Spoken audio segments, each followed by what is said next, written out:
Hello friends, welcome my another mini blog. আবার একটা নতুন ব্লগ নিয়ে তোমাদের কাছে হাজির হয়েছি। আজকের ব্লগটা একটু অন্যরকম। দেখো, প্রতিদিন তো অফিস ছুটি পাওয়া যায় না, তাই ব্লগও তোমাদের সাথে সেরকম শেয়ার করতে পারি না। তাই আজকে ভাবলাম প্রতিদিন আমি অফিস থেকে এসে কী কী করি সেটাই তোমাদের সাথে শেয়ার করি।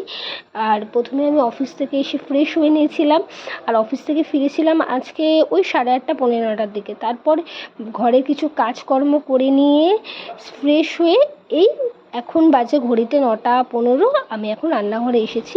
ফার্স্টে মাছগুলোকে ভালো করে ধুয়ে নিয়ে নুন হলুদ মাখিয়ে ভাজতে বসিয়ে দিয়েছি, আর উল্টো দিকে ইন্ডাকশানে ভাতও বসিয়ে দিয়েছি।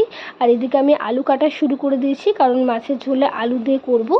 আর যেহেতু ভীষণ গরম পড়েছে, তাছাড়া আমরা ভীষণ হালকা পাতলা খাবার খেতেই পছন্দ করি, তার জন্যে আমি আদা আর জিরে বাটা দিয়েই রান্নাটা করব, আর একটু টমেটো দেবো। তাই এখানে সেগুলোই কেটে নিচ্ছি আস্তে আস্তে, আর আদাটাকেও ছুলে নিচ্ছি, কারণ অনেক রাত হয়ে গেছে আর আমাকে রান্নাটা ভীষণ তাড়াতাড়ি কমপ্লিট করতে হবে। এদিকে মাছ ভাজা হয়ে গেছে, আর এখানে তরকারিতে যেগুলো দেবো সেগুলো কাটা হয়ে গেছে। তারপর আমি তরকারিটা বসিয়ে দিয়ে এইদিকে পাশের রুমে চলে এসেছিলাম। সেখানে সকালবেলা যে জামাগুলো আমি মেলে দিয়ে গেছিলাম সেগুলো শুকিয়ে গেছে, আর সেগুলোকে ভাঁজ করছি। এগুলো আমার প্রতিদিনের কাজ, ডেলি অফিস থেকে এসে এগুলো আমাকেই করতে হয়।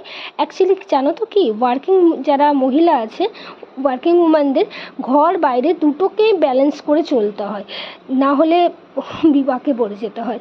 আর আমার ফ্যামিলিতে আমি আর আমার হাজব্যান্ড ছাড়া যেহেতু কেউ নেই, তাই আমাদের দুজনকেই কাজ করতে হয়।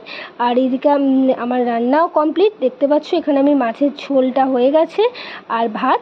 আজকে ডিনারে তাহলে এটাই খাওয়া হচ্ছে। টাটা এখন।